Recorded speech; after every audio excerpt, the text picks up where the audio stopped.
It is only fitting that I end this book with a few thank yous and praises for all those who supported and assisted me through this endeavor. As many of them know, the time in which I wrote this wasn't the easiest time in my life. All that aside, it's a wonderful feeling to have completed this dream of mine at last. To my husband Jonathan, words cannot express how grateful I am for your constant encouragement and patience. I pray my unending love for you can repay, if only a fraction, the effort and support you've provided me from the start. No one loves you like a mama does. Thank you for your love, encouragement, patience, and time. I love you more than words can express. All children should have a mother like you. Hope you're ready to help me on the next one. This book is thick with medical information and jargon which can only be attributed to my dearest friend, Angela. I certainly couldn't have done it without your insight and expertise. I appreciate you taking time away from your practice and family to answer my questions. I pray I've made you proud. Alex, only you and I know how intricate a part you've played in the development and execution of this project. Thank you for your hard work, dedication, and your notes. I owe you one big time. Last but certainly not least, my dear sister Olivia, who printed copies for me and no doubt is now on a first-name basis with the clerk in her local post office. I love you to the moon and back. I hope you've enjoyed this tale as well. Stay sweet. It won't be hard for you. Oh, hello there. I didn't notice you. I did set up this whole, my tripod and camera, but still I didn't notice you. Whatever. Welcome once again to the Heir's Lair. I am your host, aspiring author Jonathan Taylor.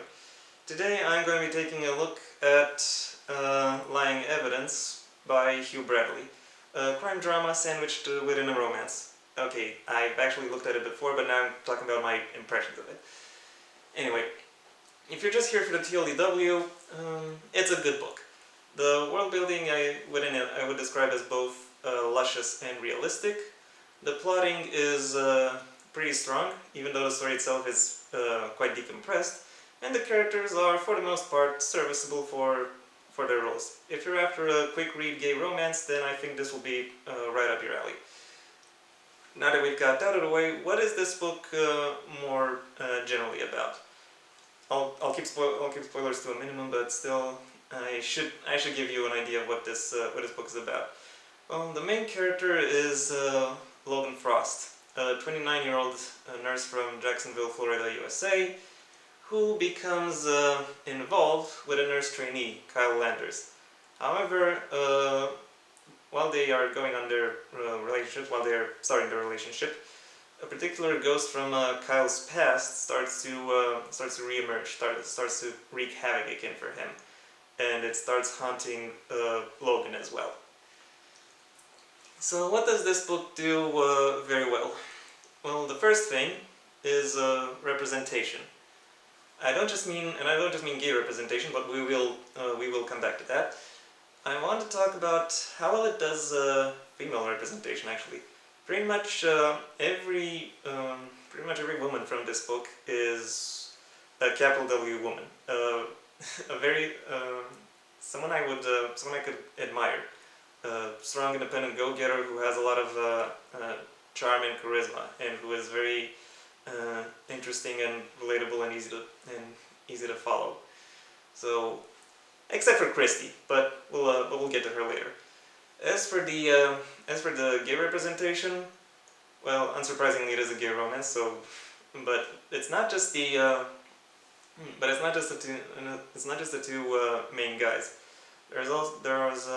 There are six major male characters throughout the course of the story, and three of them are gay.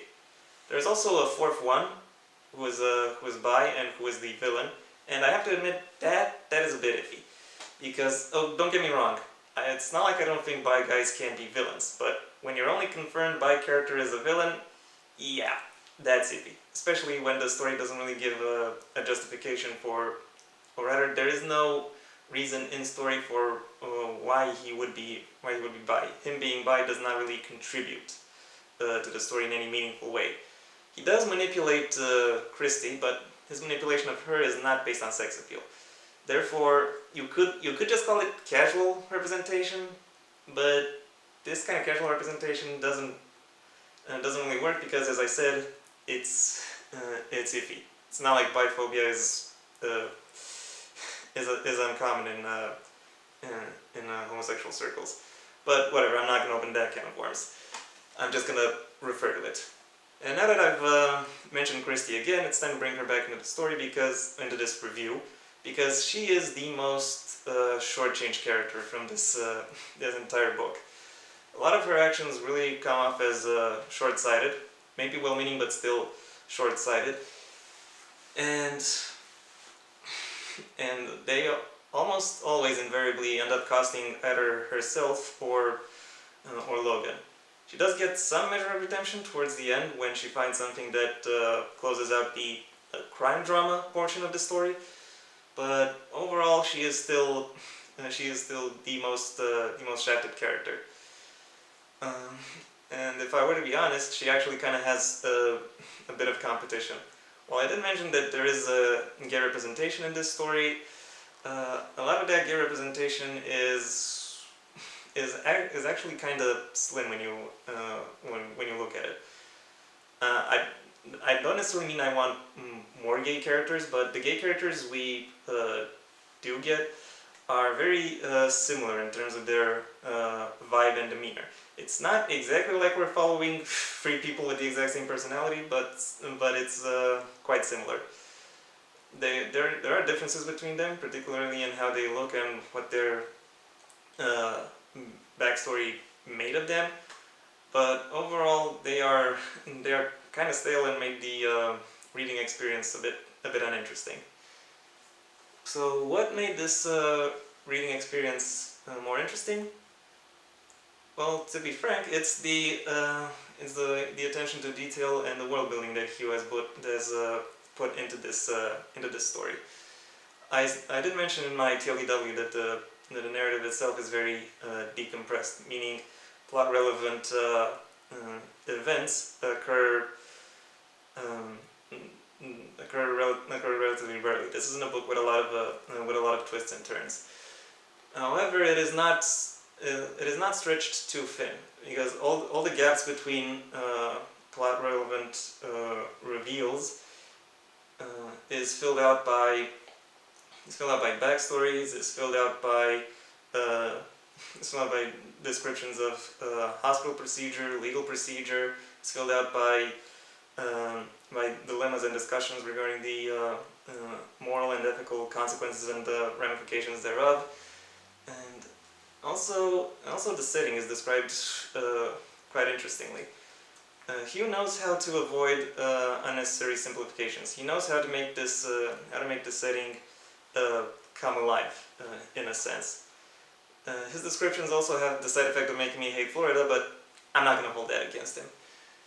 And I do have to commend the fact that his way of revealing the backstories of the various characters and showing how they live, how they work, how they act, and how they think is quite helpful as a tool for characterization in all ways. Yeah. I'm not always pleased with the results, but I do like the process. Overall, my overall rating for Lying Evidence is a 3 out of 5. This story is pure cheesecake from beginning to end, but it does have some nice layering and finishes. If anything I've said about this book sounds like it could be interesting to you, then I suggest you go ahead and pick it up. Hugh, as far as I can tell, he was also working on a sequel called Compelling Evidence, which from the excerpt that is within my copy of the book, it seems will focus on two of the more interesting side characters. So there's that to look forward to, if I decide to get Compelling Evidence as well. And yeah, that was all I had to say about this book. Thank you very much for your attention. I hope you enjoyed this video. If you did, then please go ahead and leave a like. If you have something you'd like to add, the comment section awaits your input. And if you want to see when the next video comes out, well, spoiler alert, it's going to be next week. But if you want to see when exactly next week, then I suggest you subscribe. Maybe also ring the bell or do whatever else YouTube will ask so you get notified. Until next time, I am Jonathan Taylor, and this has been the Heir's Lair.